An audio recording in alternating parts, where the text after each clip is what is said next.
I've now interviewed so many retirees to actually hear what it's like, what they wish they did differently. And you can see it right here. So you can see the first person I interviewed here, such an awesome guy. He actually didn't start investing until his mid-30s, and he retired at 53.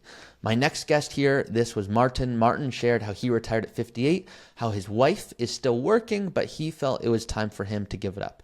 Here's another guest, Susie. Susie said she was ex-Silicon Valley. Her nickname was the Firewall Fox, and she was so cool. She was very honest about her relationship with alcoholism, being in a Silicon Valley environment. It was difficult not to, especially for relationship building and other purposes. And she shared how she loves scuba diving and how much she actually spends compared to her husband.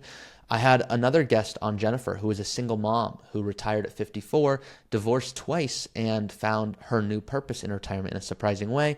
I've had so many guests. The last one I'll just mention here was so exciting. So this was Sue, who retired early from an executive career path where she's like, hey, I know I could keep going. These golden handcuffs do look attractive, but I've had enough. I want to do what I want to do. So I've interviewed all these retirees, and I've learned a few really important things.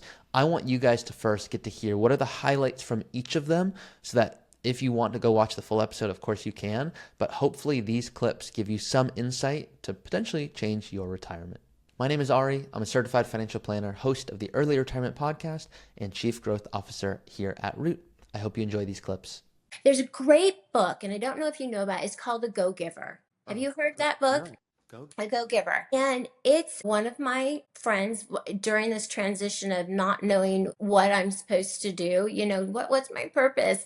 And he said, Jen, I'm tired of hearing you say what's your purpose. Here's your book. And I said, okay. So I read this book called The Go-Giver, and it's about this guy who's always trying to get the next best deal, and it's just falling through his hands. He can't get it. So, yeah, I don't want to spoil the story, but I'm just going to say, when you begin to go out and add value instead of looking for your own value in your own life, but going out to add value to others in the world, it comes back. It just is a natural trifecta effect that will happen. So, fabulous book, changed my life. Okay, you're probably you feel very important at work. You are a critical asset. But trust me, you walk away, they will go on. You are not a necessity to make your job work. They will go on. Might take 4 people to replace you, but they'll figure out a way. If I had it to do over, I would have probably prioritized my health more. However, in all reality, when I meet people that are working and they say, wow, you look great for 62, and I'm thinking, I have time.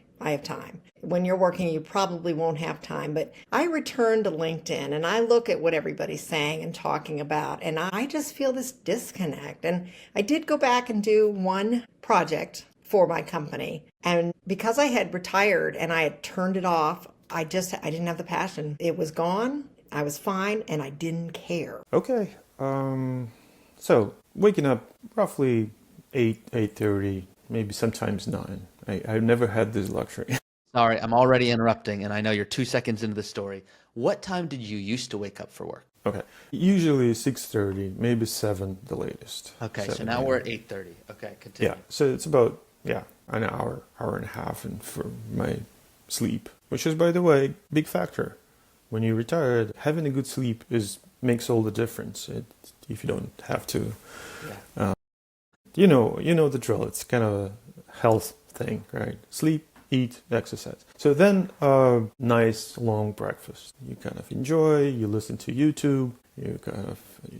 You learning about outside world more. You didn't have time for that before. All the news, you kind of catching up. Then looking at the stock market. Now you've got to hear from a few of my awesome guests. If you want to be a guest on this show in the future to share your story on how you're helping people retire because you've already done it, not necessarily helping in terms of, hey, here's the financial analysis, but the non-financial side. That is why I am hosting these episodes, because I want to share them with all of you.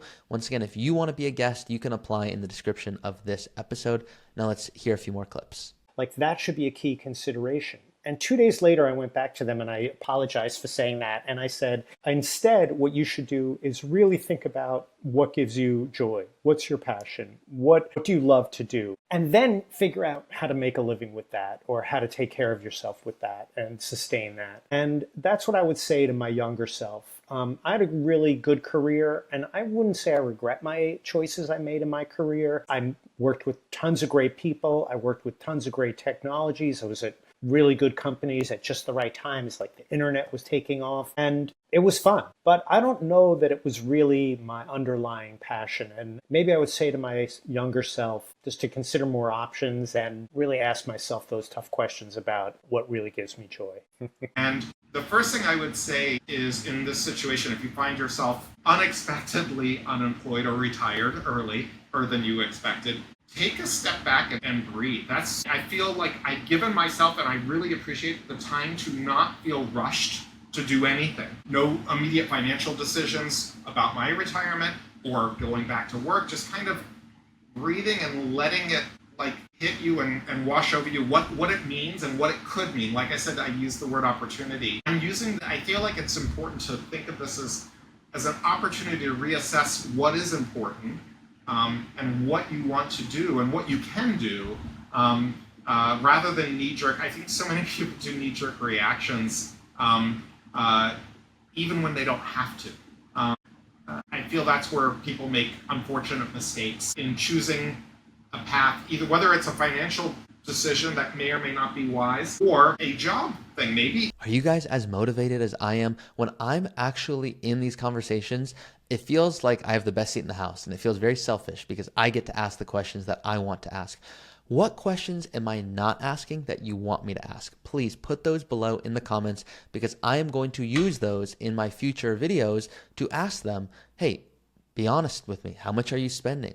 Be honest with me. Was it really hard to tell your boss that you retired? I mean, you get to hear from people who have done it. So if you have not retired yet and there's something that you're wondering, I will go and ask your question. Can't promise I'll ask every question, but I will do my best. So I am personally reading the comments. My biggest takeaway so far is don't feel like you have to have it perfect. There are so many people who went, yeah, I could have retired a few years earlier, but I was just worried I didn't have everything, all my ducks in a row. And then they said, it's kind of like having a kid. Like, you never know exactly when's the right time. Now, you can know, do we have enough money to be able to support this? But there's so many things that are going to come up that you just could not possibly try. I mean, you could try, but you could not possibly actually live. And that creates anxiety. So the majority of people I spoke to financially are like, hey, we're in a pretty good spot. We're just wondering, is now the right time because I have a project, or because I don't know exactly what I'm going to do, or my spouse hasn't retired yet. And they all wished they did consider retiring earlier and take action on it, because a lot of them did consider it, but they didn't take action on it. They went, yeah, I see I'm in a good spot. But almost all of them have shared, whoa, I'm not bored. I have tons of time to do what I want. I actually enjoy having time to just figure it out. Because one of the guests, and I forget their name, they had shared, hey, someone told me I should practice retirement before I get there. And that sounded good, but I'm super busy, and it's just unrealistic that I'm going to be able to take 2 or 3 weeks off and go live in another country to even see if I like doing that, or to go spend time with family, because maybe I love being with them, but they don't want to be with me all the time. So before I go, move my entire retirement plans to a state for tax purposes and to be near family, let me first determine if that's what I want to do.